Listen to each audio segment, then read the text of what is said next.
கர்த்தருடைய பரிசுத்த நாமத்துக்கு மகிமை உண்டாவதாக. கர்த்தர் நல்லவர், கிருபை என்றும் உள்ளது. தொடர்ந்து நாம் வேத தியானம் பகுதியிலே இந்த நாளிலே நாம் 8வது பகுதியை தியானிக்க இருக்கிறோம். இதில் நாம் பார்க்கும்போது அநேக காரியங்களை பார்த்திருக்கிறோம். தேவன் நமக்கு அநேக காரியங்களை சொல்லிக் கொடுக்கிறார், மறைவானவர்களை கற்றுக் கொடுக்கிறார்.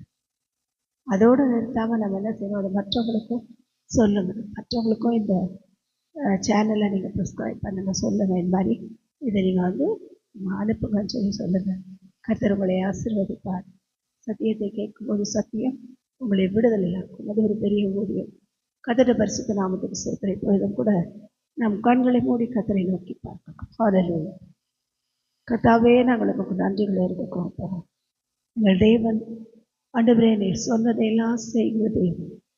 நீ வார்த்தையில் ஒரு எழுத்தாகிலும் ஒரு எழுத்தின் உறுப்பாகிலும் அவமாய் போகிறதில்லை. நீ சொல்ல ஆகும் கட்டளையிட்டு நிற்கும். இந்த நாளில் நம்முடைய பிள்ளைகளோடு பேசுங்க, எங்கள் ஒவ்வொருவரோடு பேசுங்க.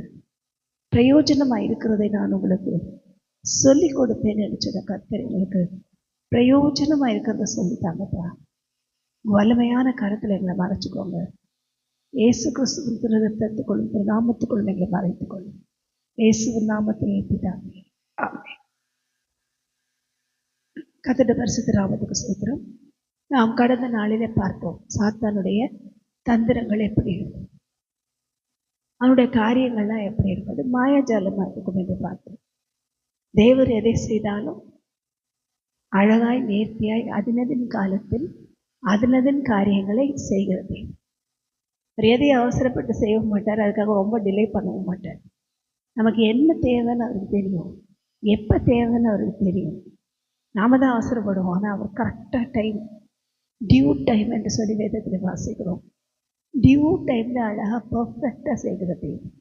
அவரை போல ஒரு நல்ல தேவன் இல்லை. ஆனால் இந்த பிசாசு என்ன செய்வான், எல்லாமே மேஜிக் தான். உடனே உடனே உடனே உடனே இப்போவே இப்போவே இப்போவே. கர்த்தருடைய பரிசுத்த நாமத்துக்கு ஸ்தோத்திரம்.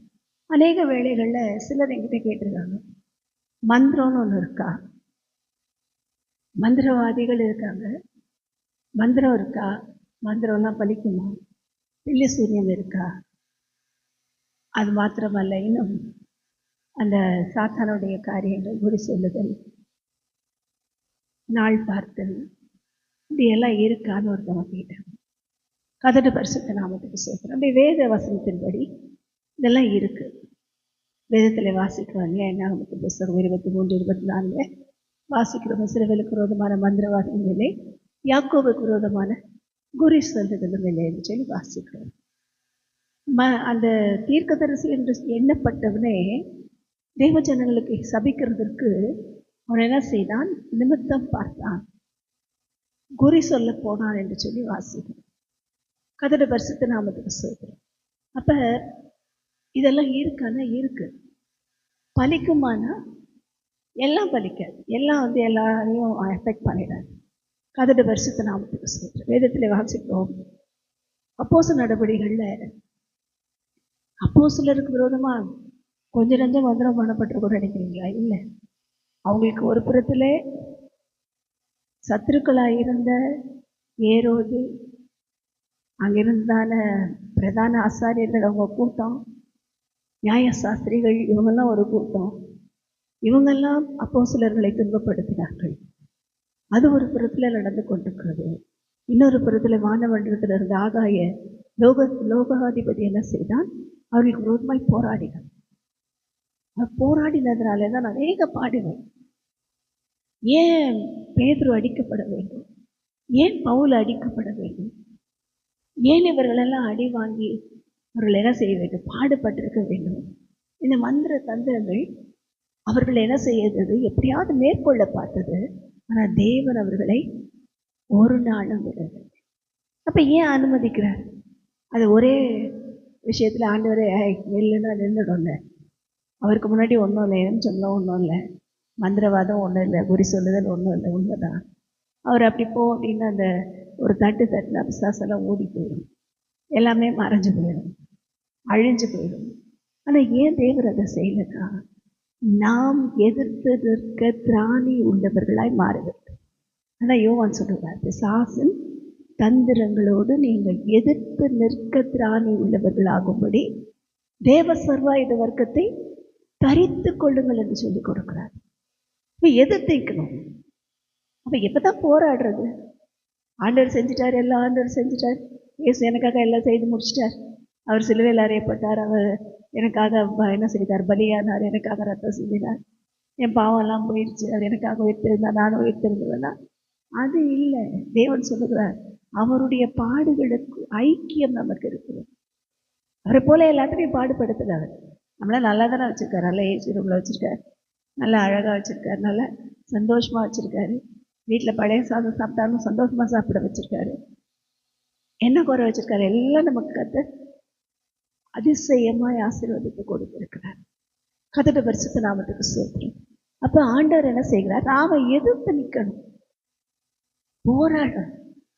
ஏன்னா அவன் பெரிய ஆள் கிடையாது, அவன் சர்வ வியாபி அல்ல, அவன் சர்வ ஞானி அல்ல, அவன் சர்வ வல்லவனும் அல்ல.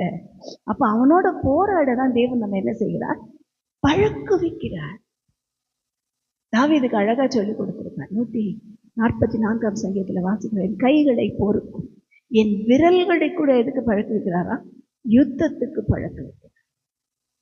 இந்த மந்திரவாதங்கள் எல்லாம் செய்தாருங்க, எல்லாம் பண்ணாங்க. என்ன நடந்துச்சு தெரியுமா? ஆண்டவர் அப்படியே விட்டாரா? இல்லை.